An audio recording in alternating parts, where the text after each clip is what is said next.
chefe do templo, convidei a rapariga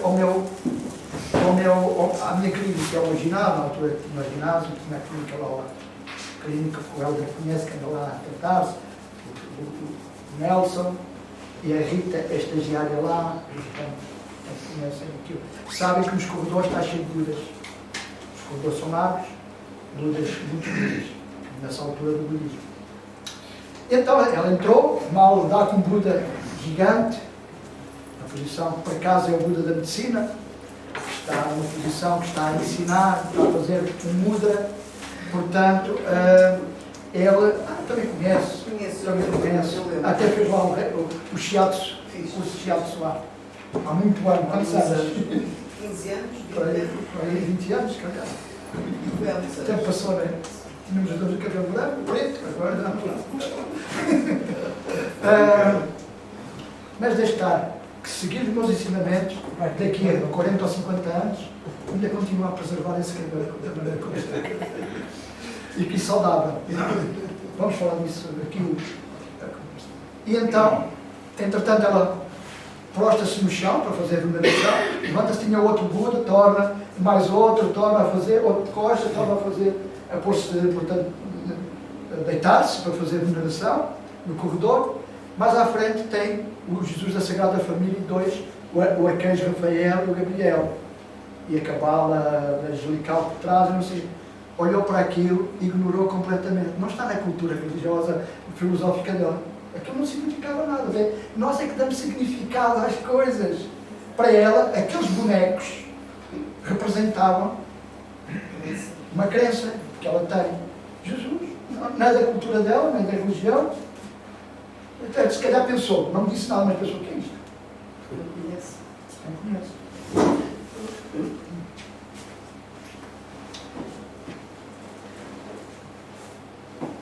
Quanto à minha afirmação, que tem ela de não verdadeira, tu não tens vontade de viver, pelo menos até agora não tens tido nenhuma.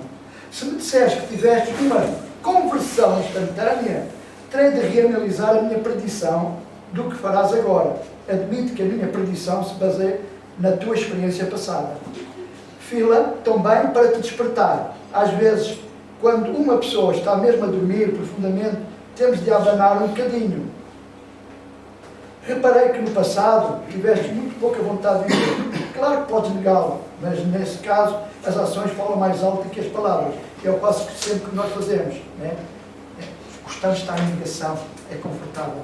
Mas essa negação mantém-nos no nosso lugar de conforto. Se alguma vez acendeste um cigarro na tua vida, quanto mais fumar um maço por dia, durante 20 anos como tu fizeste, é porque tens muito pouca vontade de viver. Não te preocupas nem com o que fazes ao teu corpo. Mas eu já deixei de fumar há 10 anos, só passado 20 de um massacre físico. E se alguma vez metestes álcool dentro do teu corpo, tiveste muita pouca vontade de viver. Mas eu bebo muito moderadamente.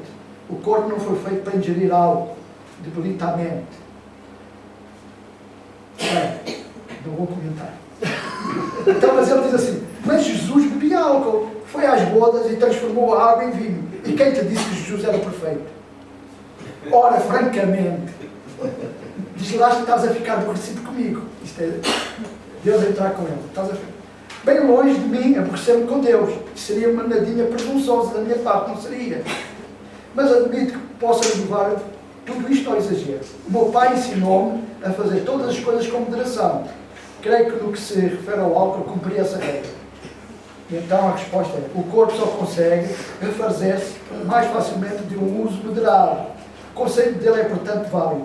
Mesmo assim, manterei a minha afirmação inicial. O corpo não foi feito para ingerir álcool. Mas até certos medicamentos contêm álcool, e os homeopáticos. Os homeopáticos? Não tenho nenhum controle sobre aquilo que vocês chamam de medicamentos. Mantenho o que disse. És mesmo inflexível, não és? Escuta, verdade é verdade. Agora, se alguém te dissesse um bocadinho de álcool não te vai fazer mal e fizesse essa afirmação dentro do contexto da vida tal como tu agora estás a viver, eu teria de concordar com essa pessoa. O que não altera a verdade daquilo que eu disse. Permite apenas que tu a ignores. No entanto, pensa nisso. Atualmente, vocês, os humanos, gastam os vossos corpos, por norma, num espaço de 50, agora é que vamos entrar numa zona para mim é muito sensível. 50 a 80 anos. Alguns duram mais. Eu já, destes últimos 10 anos, tenho tido vários pacientes com mais de 90 anos. Alguns em muito bom estado. Um paciente meu que veio cá com 94 anos, veio cá tratar a ciática aqui, um olhar azul, penetrante, também veio das Áfricas.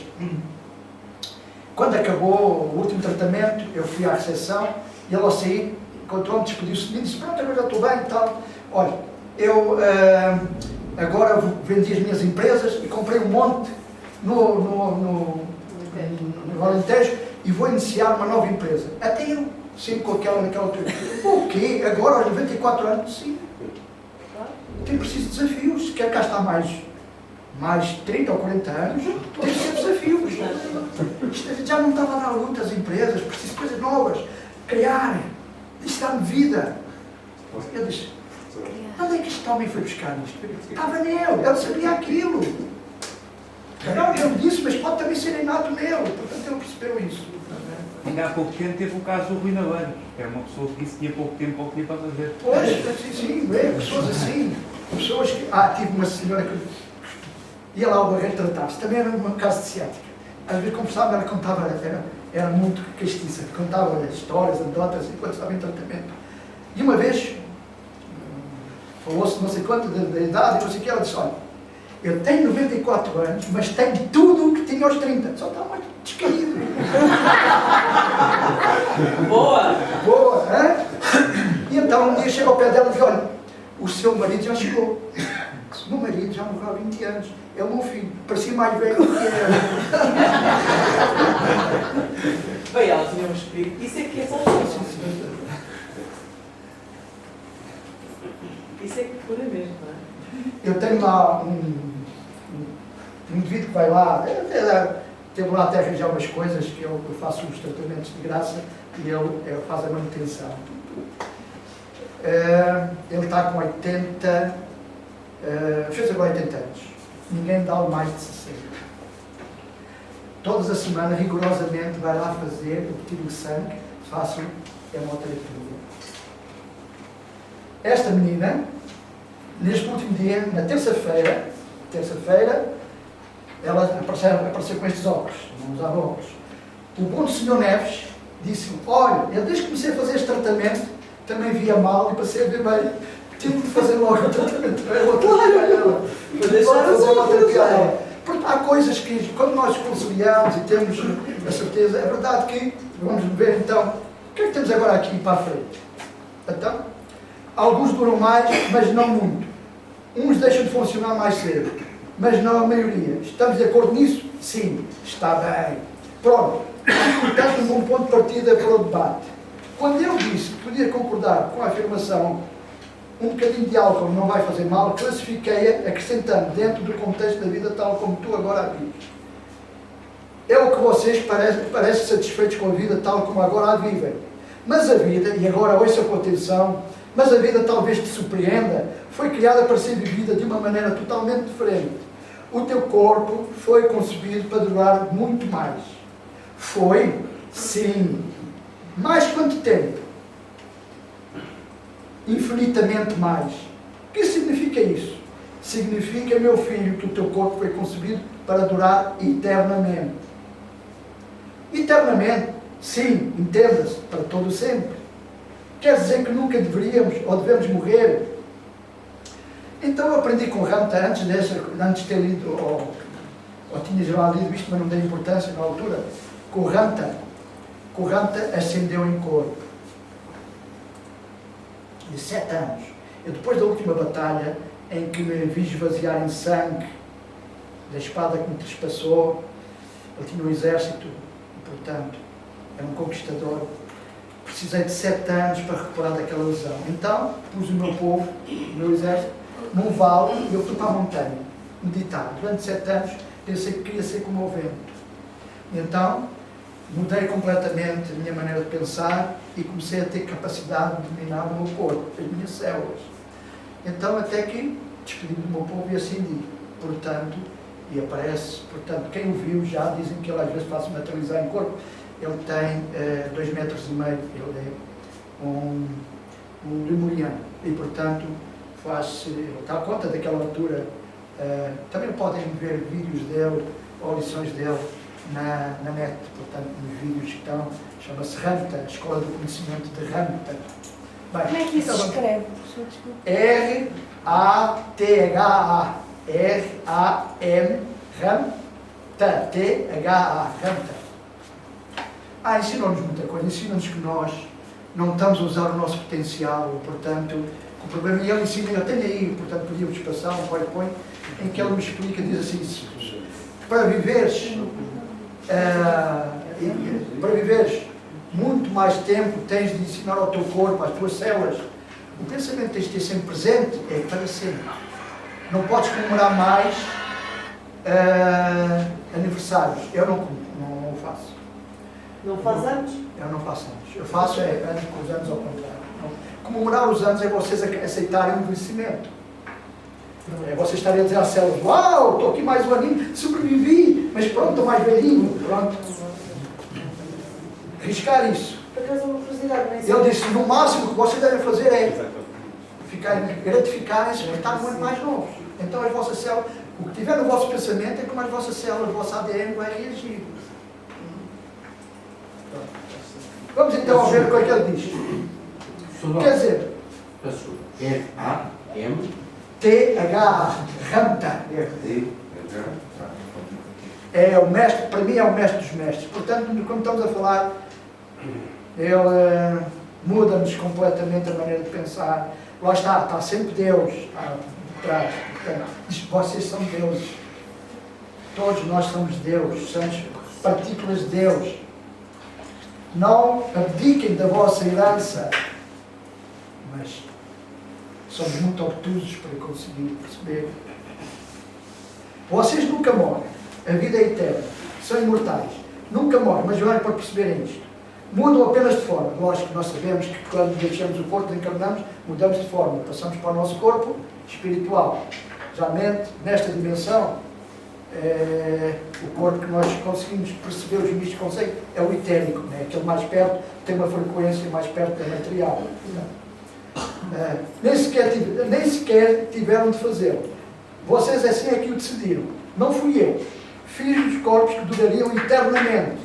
Achas mesmo que o melhor que Deus conseguiria fazer, o melhor que eu conseguiria arranjar, era um corpo que chegasse aos 60, 70, 80 anos, para depois se desfazer?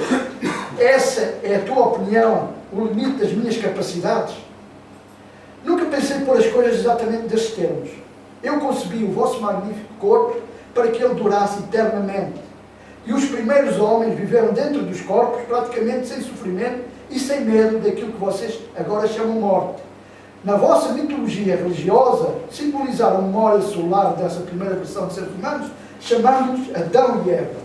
Claro que na verdade eram muito mais. A primeira mulher humana, como nós, o primeiro ser humano como nós nos concebemos, o Homo sapiens sapiens, chamou-se Liliette.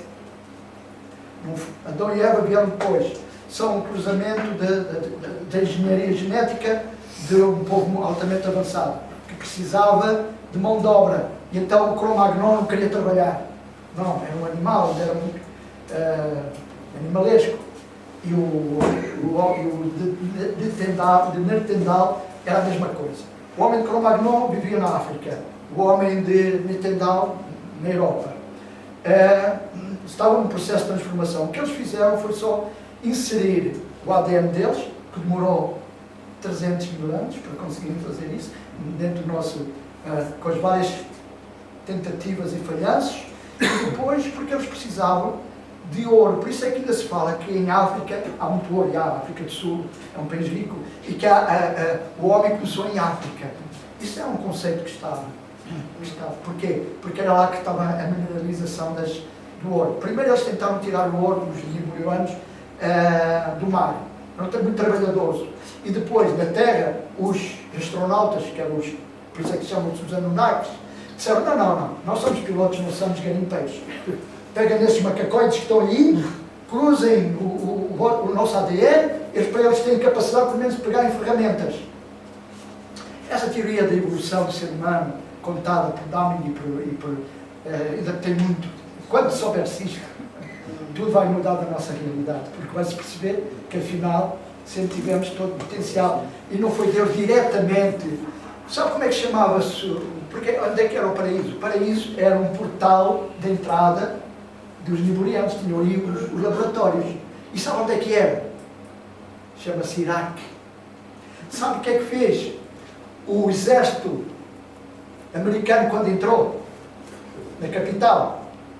Foi ao Museu da História Antiga, que ali foi a Suméria, contemporânea do Egito, foi a Suméria, e levou tudo e fez desaparecer tudo que tivesse pista dos Anunnakis, com ordens que vieram superiores.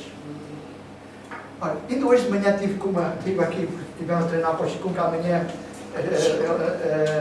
a escola a Associação de Qigong da escola vai fazer uma demonstração numa feira, que é ali para o lado de Cascais, não vou dar aulas. Perguntei à Maria. E então, ela estava cá e lembrei-me, quando eu olhei para ela, estivemos a conversar sobre outras coisas, que ela uma vez contou-me o seguinte: o marido dela foi comandante do aeroporto de Beja, o aeroporto militar de Beja. Uma vez, dois caças, dois Fiat, detectaram um objeto que andou de volta deles e que desaparecia e aparecia, e mal aterraram e depois apareceu. Foram falar com o comandante, precisamos falar consigo. Aconteceu-nos isto. Ele pega no telefone logo para o Estado Maior. Sabe qual foi a hora? Ninguém pia mais isso. Isto não pode saber. Porquê? Porquê? Não era um homem? Claro que era um homem, mas porquê é que não podiam falar sobre isso? Eles não podiam comentar aquilo. Porque não é nada. É porque há interesses. Há interesses, há coisas que não se podem saber. Segredos, dizem eles que é segredo de Estado. Segredo de Estado porquê? Porque nós temos de continuar a ficar agarrados àquela velha história que nós somos o centro do universo. Já houve um tempo neste planeta que houve alguém que morreu por dizer que a Terra era redonda. Foi queimado. Eu estive lá na praça. É um italiano, estava a ver que era aluno do... pois, foi queimado porque disse... E houve pessoas que morreram exatamente por tomarem posições como essa de que não, o Sol é que é o centro. Nós andamos à volta do Sol, não é o Sol que anda à nossa volta. Quem dissesse isso, num determinada altura, a religião cortava-lhes o pio. Então já foram, mas foram verdades naquela altura. Então vamos lá, continuar. Claro que na verdade eram mais do que dois. No começo a ideia era que as vossas maravilhosas almas tivessem uma oportunidade de se conhecerem a si mesmas como quem realmente sabe. E esta, não sei se é da tradução, está errada. A alma é o registrador. As pessoas confundem muito a alma com o espírito. A alma é o que registra. É o observador. Ok? O espírito é aquilo que nós somos íntegra. É aquilo que é igual a Deus. O outro é como uma espécie de computador que registra tudo o que fazemos e depois leva para se fazer revisão do que se fez, do que se aprendeu. Ou seja, é quase a caixa negra que nós temos dentro de nós. Portanto, então, mas confunde-se muito com almas. Eu vi umas almas. Pode ter vindo, é perispíritos. Agora, almas não se vê, porque a alma é um instrumento. Como a mente, estás aqui a falar muito da mente. A mente, onde é que está a mente? Estamos aqui a falar da mente. Mente superior, que eu falei depois, o cérebro médio. A mente é uma estrutura que não está dentro do cérebro. Posso Dizer a alma, quando a gente reencarna, continuamos com a mesma alma? Não, a alma não reencarna. Quem reencarna é o espírito. Sim. A alma é o registrador de tudo o que se passa. Mas confunde-se às vezes, a palavra usa-se, portanto, com o mesmo significado, mas não tem. A alma é aquilo que está a registrar tudo que o corpo faz. Sim. As nossas experiências. Porque o espírito não precisa de fazer nada, já é divino. Ok. Diz assim, o meu espírito está em sofrimento. Não pode sofrer. É divino. Ele nem está a fazer propriamente a experiência. está a sonhar que está a fazer uma experiência através de um corpo. A alma o espírito não pode conter estar no nosso corpo verdadeiramente ser na manifestação. A alma é uma estrutura espiritual que faz todo o registro de tudo.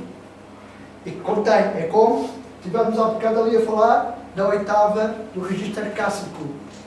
Podemos trocá-lo por alma, a mesma coisa. Está, registra tudo que nos acontece. O que é que estava a dizer que era a mente, professor? A mente é uma estrutura. Se nós perguntarmos ao neurologista, ok, pega-se aqui no cérebro e dizemos a um neurologista, ok, explique-me lá, pronto, nós sabemos que esta é a área motora, esta é a área da cognição, esta é a área da audição, aqui atrás da visão, e portanto, então, mas e a mente, onde é que está? A mente é o resultado de muitas e específicas funções. O Ramos ensinou-nos de que a mente não está aqui. Isto é só um computador. Isto é parte material. A mente está, o espaço entre o espírito e o corpo. O cérebro não pensa, reproduz. A mente pensa e transmite ao cérebro para executar. Ok? Então, a mente é um processo, portanto, energético só, que é como se fosse a ligação do espírito que dá ordens ao corpo para fazer através do cérebro. O cérebro é um receptor e um reprodutor, não um produtor não é como o computador, é um reprodutor de pensamento. E depois ainda temos o problema de ter quase metade dele está a ser controlado pelo... Por isso é que quando chegam os pensamentos da mente, pensamentos altruístas, o cérebro, o ego corta e manda aquilo tudo para o lixo, que é para depois a gente cair no ponto do lixo, é tudo desintegrado. Vamos continuar. Senão isto nunca mais acaba. Vocês já viram? É muita informação, não é? É. Mas continua. E ainda nem comecei, só estou a aquecer. Ainda nem comecei, só estou a aquecer. Vocês têm de estar semanas para conseguir apanhar isto tudo. Sim. Vai, é só Muito. continuar. Mais um. Então vamos lá ver. Nunca pensei que as coisas eram também deste tempo. Eu consegui o vosso magnífico para que ele durasse eternamente. Os primeiros homens eram na perigo. No começo a ideia era que as vossas maravilhosas almas tivessem a oportunidade de se conhecerem a si mesmas, como são realmente, através das experiências obtidas nos corpos físicos, no mundo relativo. Então, este mundo, nós chamamos de mundo relativo, porque tudo tem altura, tudo tem dimensão, tudo é bom, mau, alto, baixo, quente, frio, é tudo relativo à relatividade, não é? Isto é mais quente do que aquilo, este é mais alto do que aquilo, este é mais bonzinho do que o outro, portanto, é tudo assim. É. Como já aqui te expliquei várias vezes durante o livro.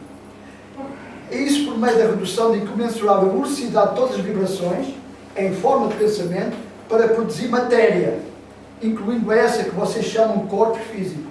A vida evolui através de uma série de etapas, num piscar de olhos, a que vocês chamam de bilhões de anos. E nesse sagrado instante surgiste tu, das águas do mar, da água da vida, para a terra, para a forma que agora tens. Esta agora é de morte. E diziam, então os evolucionistas estavam certos.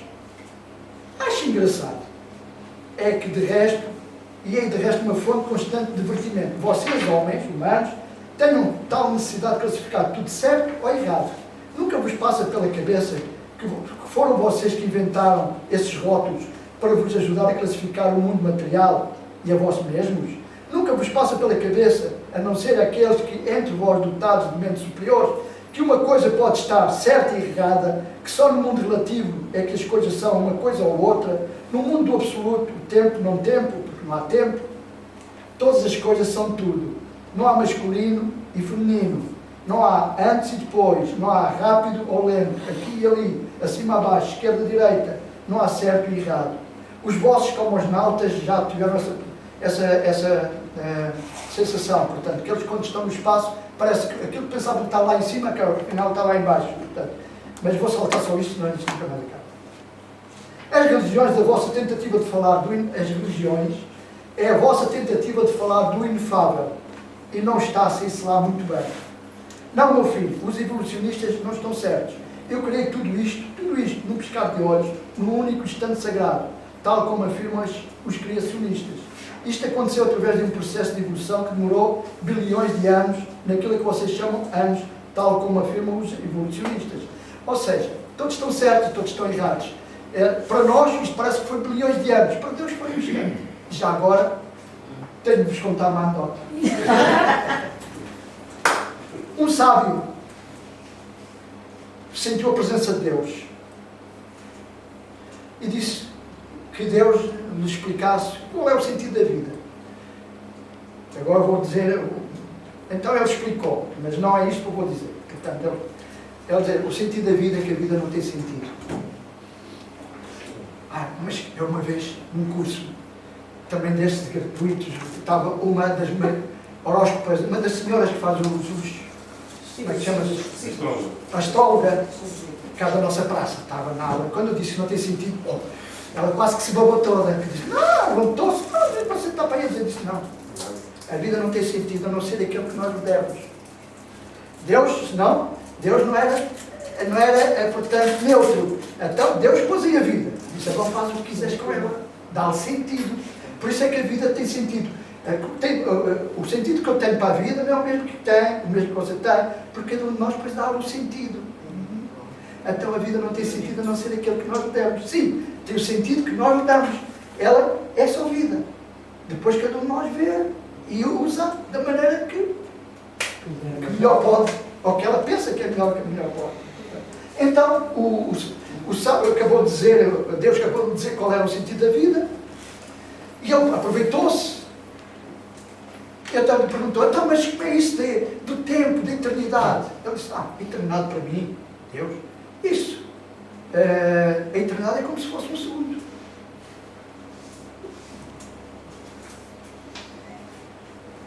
Eu disse, é? Já agora, pronto, também, já agora, não podia ser que me desse assim, muita abundância, muita prosperidade, criasse um palácio. Disse, sim, meu filho, é só esperares um segundo. Eternidade. Estava à espera que fosse tá?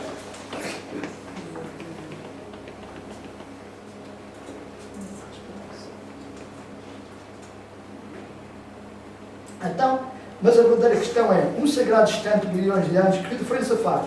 Consegues ao menos admitir que em algumas questões da vida o mistério é demasiado grandioso para que possas sequer decifrá-lo? Uma das coisas que mais me fazia confusão e que ouvia as pessoas dizer assim, as pessoas dizem, quem é Deus? O que é Deus? Mais tarde, quando comecei a fazer um caminho, comecei a perceber, se eu nem sei quem eu sou, quanto mais consigo saber quem é Deus? São os tais mistérios que não vale a pena perder tempo. Nós, quando estamos lá do outro lado, sabemos quem é. Até falamos com ele. Tentamos. Isto fez-me lembrar um livro que eu tenho aí de um neurologista, um dos maiores neurologistas norte-americanos, que, de repente, teve uma meningite aguda. Sabe o que é? As meninges inflamaram, teve em coma várias semanas. Os colegas dele disseram para a esposa, se ele conseguir sobreviver, conte que ele ficou um vegetal, o cérebro está a derreter. Então, um belo dia, ele abre os olhos e estava cheio de fome e que queria comer, que ele não comia há muito tempo e que tinha muita coisa para contar de onde ele esteve. Ora, lógico, os colegas vieram dizer, sabe que isso são coisas, espera, tenham lá calma. Os livros que vocês leram, eu também os li. E eu mesmo quando dizia aos meus pacientes, quando estiveram lá, coisas que traziam. Eu agora sei, estive lá. E tenho coisas para contar. A verdade é que ele mudou completamente. Ele corre o mundo a falar das experiências que ele teve quando esteve lá do outro lado, de qual ele trouxe as lembranças. Que esta coisa da ciência diz que isto é assim, é assado, é só fogo de vista. A verdade é que, só me lembrei disso, ele dizer, os livros que vocês leram, que vocês estão a tentar justificar, como é aquela história de uma pessoa que não fica sem um membro e a pessoa tem dor fantasma, tem, como por exemplo, não tem o pé e tal, a doer o tornozelo ou tem o pé, como se tivesse. Os médicos dizem sempre, Isso são dores residuais do cérebro. É o cérebro que ainda tem. Nada disso. Nós continuamos a ter o campo energético. A parte material foi embora, mas a parte energética está lá. E pode estar a passar no programa, lá nessa coisa que dá de transmitir ao cérebro uma sensação. E ter tentado. Mas a ciência tem de ter sempre explicações para aquilo que às vezes é inexplicável, para os recursos que elas têm atualmente, não é? Agora vamos ver uma coisa que é importante. Saltar um bocadinho que diz assim: mas já sabem, acabei de vos dizer, mas não querem conhecer a verdade. Querem conhecer a verdade tal como a entendem. Essa é a maior barreira que vos separa da iluminação. Acham que já conhecem a verdade. Acham que já entenderam como ela é. Por isso concordam com tudo o que veem, ouvem e leem, que se enquadre no paradigma do vosso entendimento. E rejeitem tudo que não se enquadre. E esse é o nosso maior problema. É que nós somos criados, nós trazemos crenças. A crença é o que alimenta a nossa realidade, aquela que nós pensamos que é a nossa realidade. Mas esse não é o problema, é que nós já trazemos crenças de milhares de anos que vêm no nosso ADN. E o que é que nos fizeram durante estes últimos 2000 anos? Separaram-nos de Deus e criámos crenças de que isto que está aqui à volta, de que Deus está lá, nós estamos aqui, que nós somos pecadores. E, portanto, nós alimentamos disso, alimentamos daquela realidade que nos impingiram. E vemos uma criança, quando começa a ter os 2 anos, é desativado aquilo que chama-se os neurónios espelho. Os pais às vezes nem se apercebem que eles estão a observar tudo, que os filhos estão a observar tudo que os pais fazem, pelo exemplo. São marcados de imitação. Os neurónios espelhos estão-se a espelhar. Todo o comportamento dos pais passa a ser adquirido pelos filhos. Não só esse comportamento, como o próprio ADN que ele tem, já traz a informação dos pais. Olha, os meus alunos que estão a fazer este curso sabem, aqui a Rita, já contei até, vi um livro que eu reproduzi de uma paciente que assemelhava-se muito à Rita nos acontecimentos que teve. Portanto, nós, há um caso que eu tratei, pus nesse, não é um manual deles, uma moça que me aparece lá no Barreiro, com 17 anos, que, a determinada altura, aconteceu isto. Comeu pão e ia morrendo. Como se fosse celíaco. Foi fazer todos os exames e não tinha doença nenhuma. Celíaco. Se comesse pão, entrava em coma. Trigo. Quando ele veio à regressão, o que é que ela vê-se? Vê-se, na Segunda Guerra Mundial, como um rapaz. E o que é que estava a fazer? Estavam a matar a família, ele escondeu-se no meio do trigo. Os nazis, a Gestapo, estavam a metralhar a família toda. E ele viu aquele drama, viu? E não conseguiram ver porque ele estava no meio do trigo. No dia que fez, no dia anterior a fazer 17 anos, o pai morreu de um acidente de automóvel. E ela, o drama de ver morrer a família, do passado do avô dela, bisavô dela, foi ativado, estava no ADN. O que é que fez? O trigo é morte. O pai morreu, considerou aquilo tudo. E então, ela passou, sempre comia trigo, relacionava com a morte. O ADN executava uma ordem e ela entrava no estado de coma. Faz a regressão, faz-se ver todas as coisas, passou a comer trigo à vontade, porque fez. A limpeza do relacionamento, perceber que foi o avô dele que passou essas emoções que ainda estavam, por isso é que eu estava a dizer o curso, esse é o workshop da semana, vou explicar o que é que as emoções fazem emocionalmente no nosso corpo, os estragos que fazem, e às vezes trazemos, não é desta vida, já as trazemos, nós não herdamos só os olhos da nossa mãe, o cabelo do nosso pai, o aspecto do nosso avô, herdamos todas as emoções deles, todos os traumas deles, que ficam aqui, estão no ADN, à espera de haver uma justificação para... Por isso é que às vezes vocês têm comportamentos, dizem, porquê é que eu estou a fazer isto, não estou assim? Estão a manifestar uma emoção de um antepassado que, naquele momento, pelas circunstâncias, foi engatilhado outra vez, disparou, nós chamamos de disparar. Bem, a complexidade que nós temos, portanto, então, nós trazemos histórias religiosas, todos nós já passámos, todos nós já passámos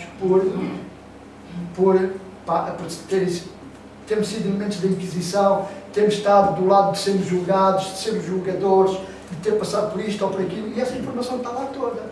E de um momento para o outro, essas crenças que agora estamos a receber vão se juntar a crenças negativas de outros tempos. Por isso é que é tão difícil. Quando eu falo do ego, não é só o ego, é-nos difícil romper a quantidade de crenças, milhões de crenças que nós temos, que trazemos no nosso código genético. E como? A única maneira de nos livrarmos, o perdão e o amor. Não encontrei outra maneira de nos conseguirmos. Pode ser, por exemplo, aquela moça, ela livrou-se daquilo. Eu deixei de a ver, portanto já foi há muitos anos, mais de 15 anos, mas ela não estava isenta de que depois outro gatilho e outro mais. Não é como nós passamos.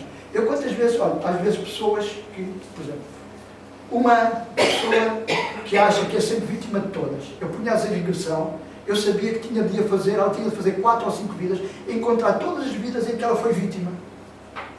E depois, não só por aí, é que depois tinha de procurar uma vida, fazê-la saltar para uma vida, em que foi ele que foi o carrasco. Para ver, para ela romper o padrão, trazemos padrões.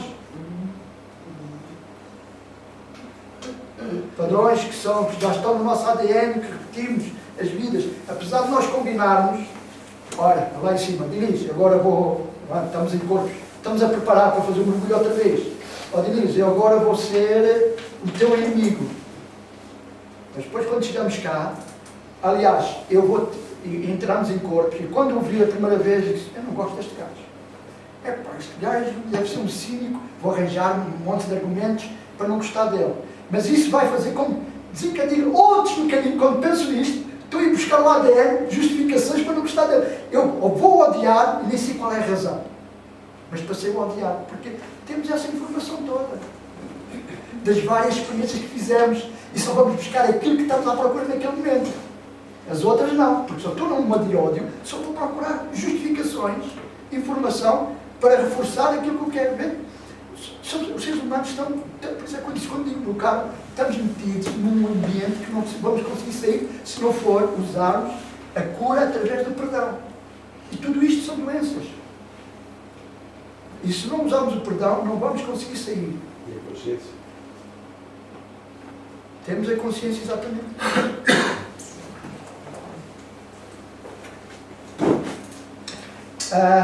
Então, nós estamos aí. Já estava a dar um exemplo. Não sei, não quero explorar isso, porque senão ainda vamos sair daqui a pontapé de acham que já entendem como ela é. Por isso concordam com tudo o que vem, ouvem, leem, que se enquadra no paradigma do vosso entendimento e rejeitam tudo que não se enquadra. E é isso a que chamam aprender. É isso que consideram estar abertos aos ensinamentos. Infelizmente, nunca poderão estar abertos aos ensinamentos enquanto estiverem fechados para tudo, salvo a vossa própria verdade.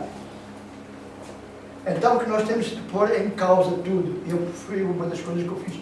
Tudo o que for-me ensinar. Houve uma altura que eu deixei de acreditar em gurus humanos e virei-me para os tais gurus como o Caio, Ramta e estes já me dito, porque percebi que não era ele que estava a inventar isto, ele não tinha capacidade para inventar isto, e depois perceber que efetivamente havia uma força que estava por trás para nos trazer verdade, porque senão nós vamos estar sempre embrulhados na pseudo-verdades e que acreditamos e que defendemos, e mais, nós somos capazes de dar a vida por uma causa, mas não damos a vida por uma causa da nossa vida, ou seja, não é? Vê, quando algumas vezes estão a dizer, como o Bush a dizer para os soldados, vocês têm de defender a liberdade no Iraque. Algum deles dizia assim, puxando para o patriotismo, olha lá, o que é que eu tenho a ver com o Iraque? Se tem de defender a nossa liberdade, é aqui, não tem de morrer no Iraque pelo vosso interesse no petróleo.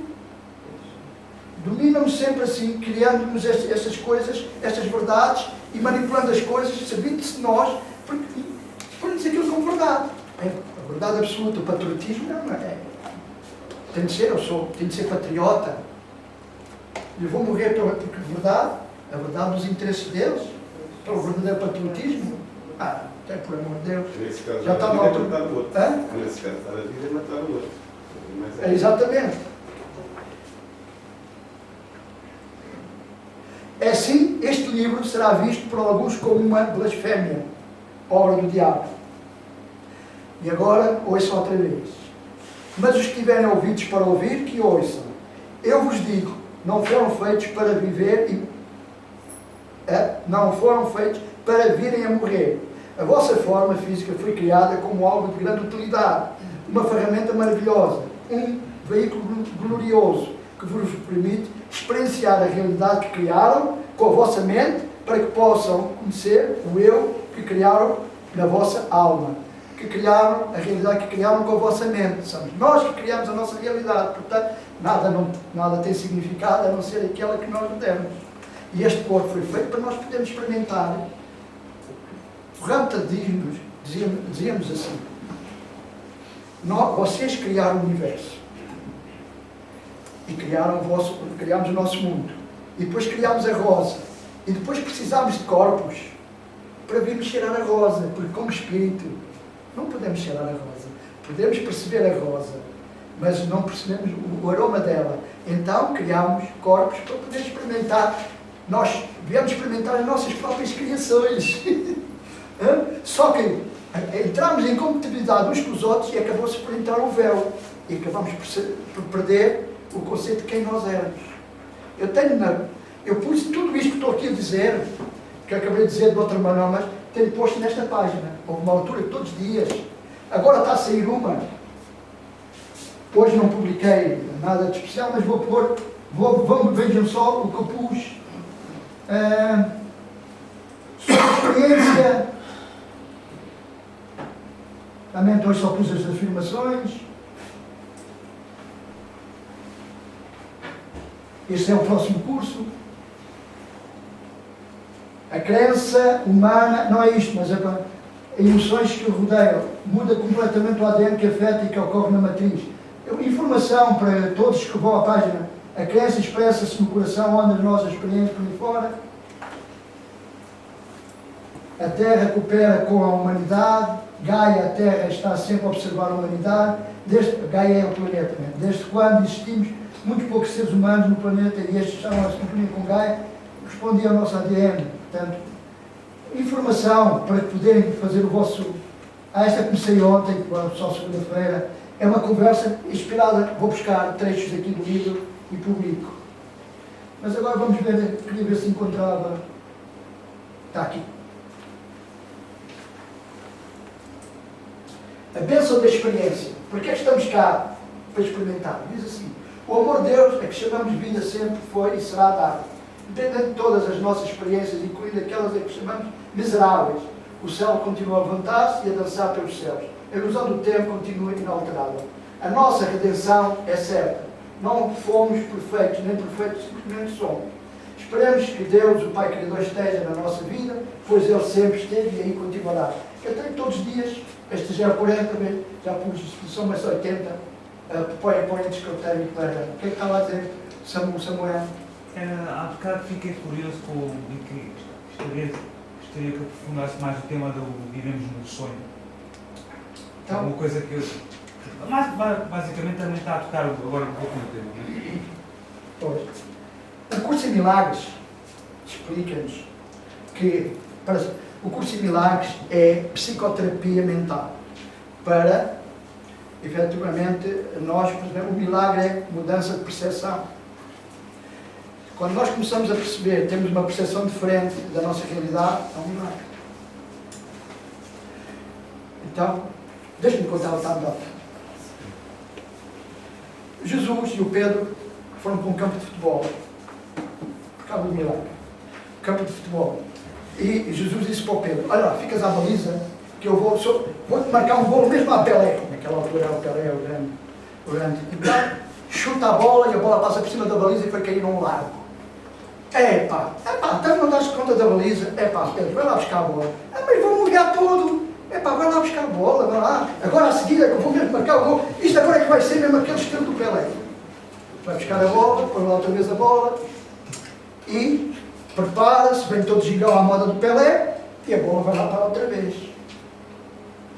E ele diz assim: Pedro, vai lá buscar a bola. Ele vai buscar a bola outra vez e põe a bola, e no momento que ele está a preparar-se para chutar, chega vários anjos que vão fazer uma peladinha e põe-se a observar o que é que estava a passar.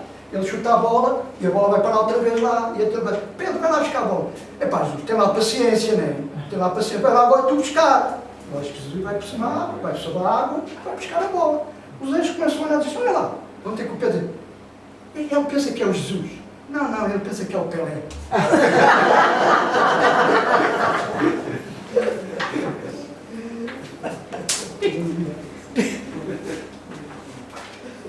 Para Jesus andar-se para a água é milagre, era normal, não é? Pelo menos, os textos contam que é assim.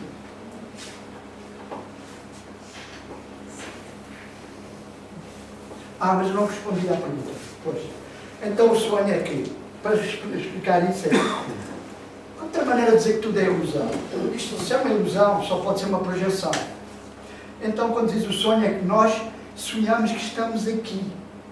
Estamos a ser projetados, que isto é uma verdade. No entanto, como diz Jesus no curso de milagres, vocês nunca saíram da casa do Pai, só que estão a sonhar com o exílio.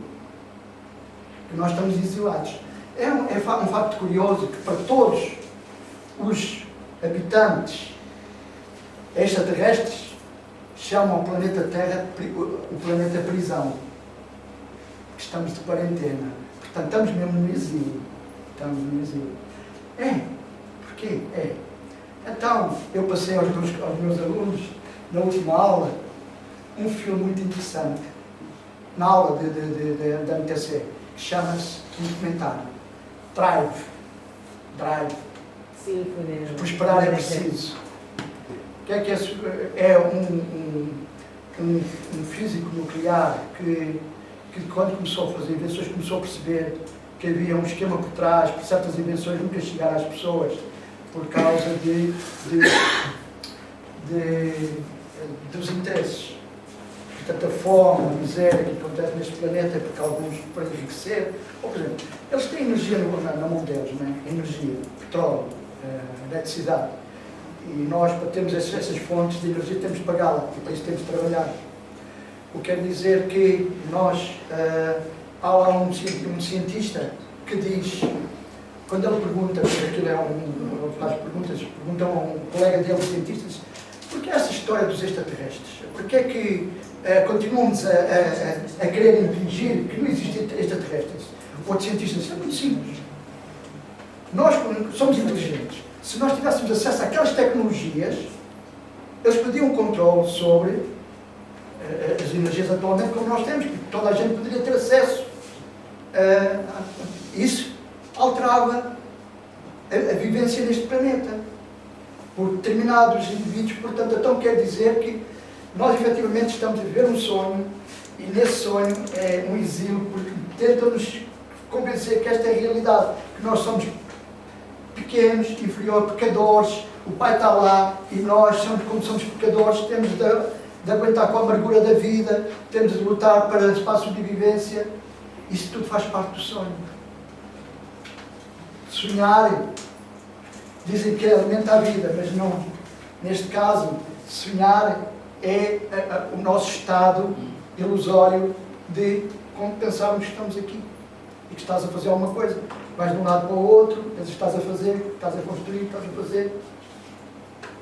Até acordar, por isso é que chama-se o despertar. Quando despertamos é que começamos a pensar, uau, isto é tudo ilusão. Isto não existe.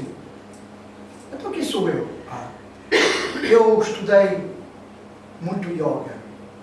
E estudei uma área, sou professor de yoga, fui à Índia de propósito para aprender o yoga. Sou da linha Sivananda. Estive no Rajgamdel, um mês, a tirar o curso de professor de yoga. Isso vem à razão de que é porque está o Vedanta. Dentro na Índia há uma linha muito dura no yoga que chama-se o Vedanta. O Vedanta é que o aluno do Vedanta diz assim, eu não sou neti, eu não sou isto, eu não sou isto, eu não sou isso. Então ele, até saber quem é, tem de descartar tudo, porque ele acaba por perceber e que descarga de tudo e continua a não ser ele. Portanto, então, ele não se identifica com nada, porque isto é mesmo uma ilusão, porque eu não sou isto, eu não sou isto, eu não sou esta pessoa, eu não sou quem penso que sou. Então o que é que tu és? Quem sou não sei, mas o que eu não sou eu sei. Tudo. Eu não sou nada disto que está à minha volta. Isso chama-se Vedanta. É muito duro, dentro do yoga é a filosofia mais dura. Vem dos Rig Veda, quer dizer, dos Vedas mais antigos, do conhecimento. Pronto. Os indianos são os verdadeiros, como é que eles chamavam? O Hitler chamava os arianos. No deserto de Gobi, há 15 mil anos, existia uma civilização que era os arianos. Olhos azuis, altos, depois o Hitler tentou. O Hitler era virado para o misticismo.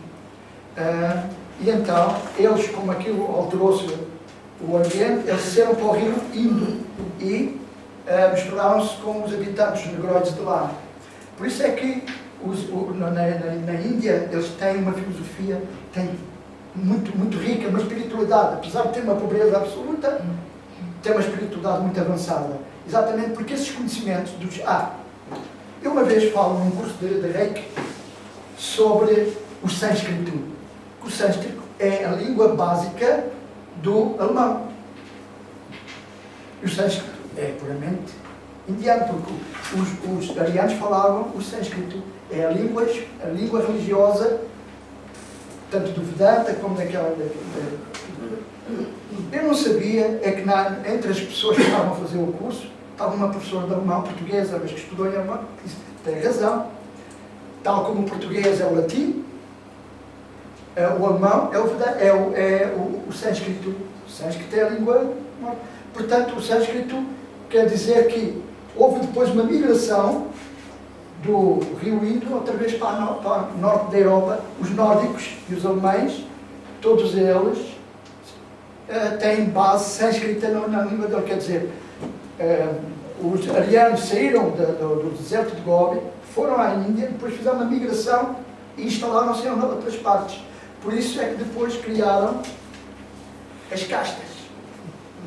E o que é as castas? Vocês, se não sabem, Jesus esteve na Índia e veio-se embora. Vou-vos contar a história verdadeira. Aos 16 anos ele tinha de se casar. Era obrigatório. E ele disse ao pai que não, que ele precisava de conhecer ele.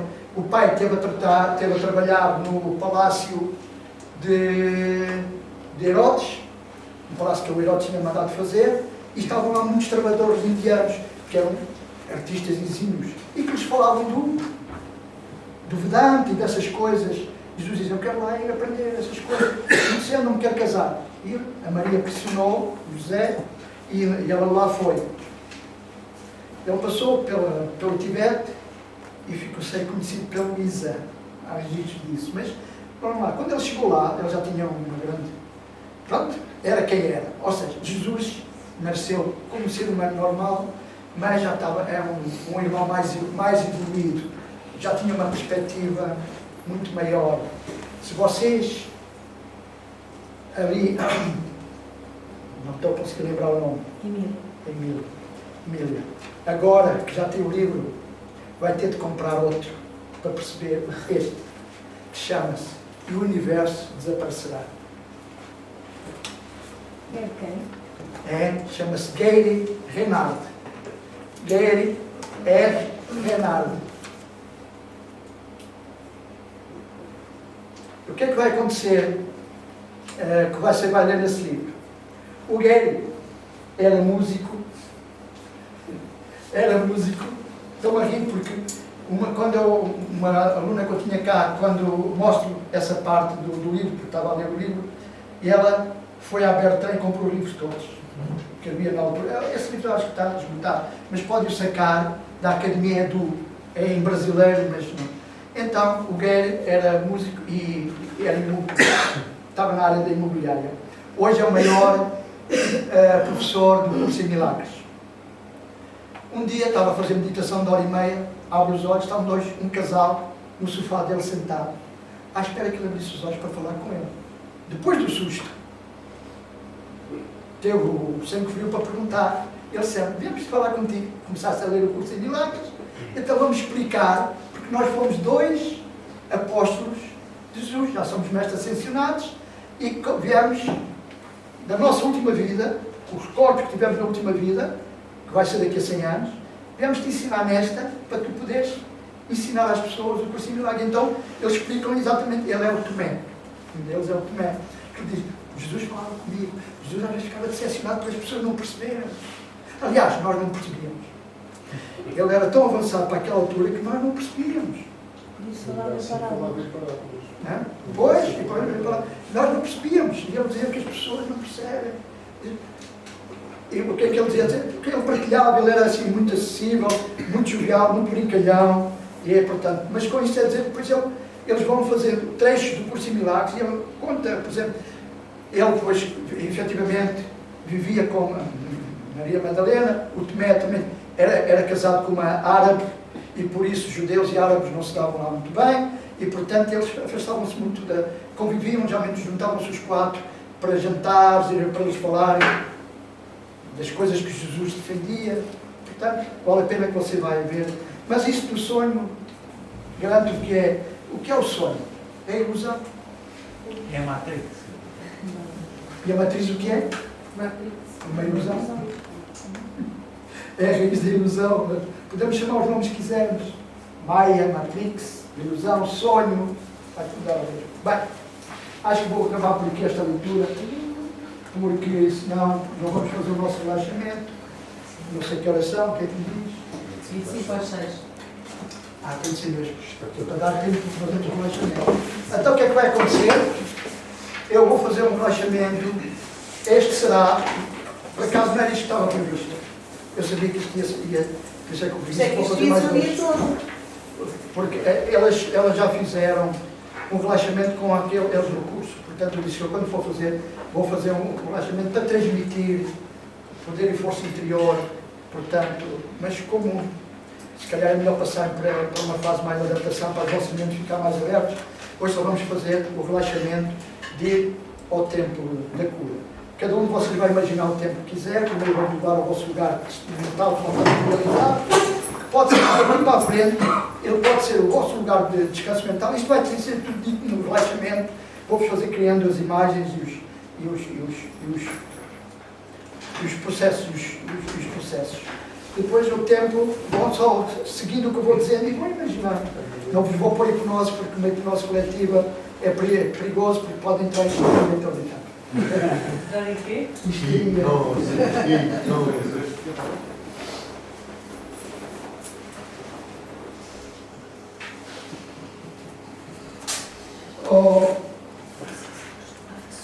Senhor Pedro, pode-me desligar ali a luz aqui da sala, só ficar ali no corredor, para não ser. Então, vocês vão se sentar o mais direito possível na cadeira. E vou fazer a sequência como eu faço para induzir a hipnose.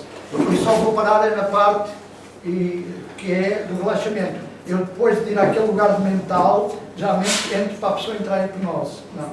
É só mesmo relaxamento. E nós chamamos isto geralmente de relaxamentos guiados. Eu estou a dizer alguma coisa e vocês estão a tentar me seguir. Okay? Vou pôr uma música de fundo para ajudar. Esta música tem sons subliminares. O que quer dizer sons subliminares? São sons que o cérebro apanha e percebe as ordens que estão lá para atuar. Portanto, para a saúde, para o bem-estar e não sei quanto. Só para vocês saberem uma coisa que eu ensino nas hipnoses. Nos anos 70, em França,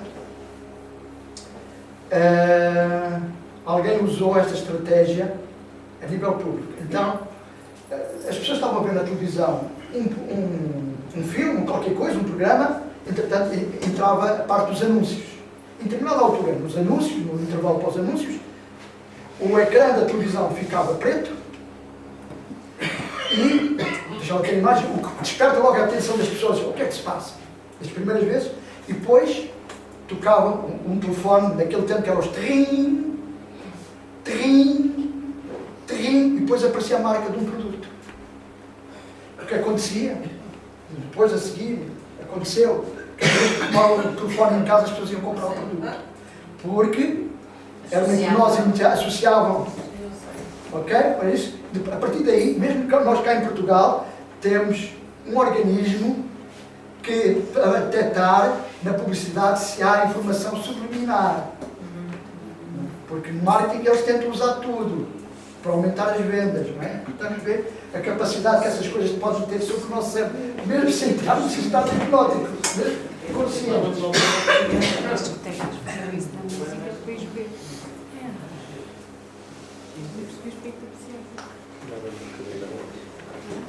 Tem que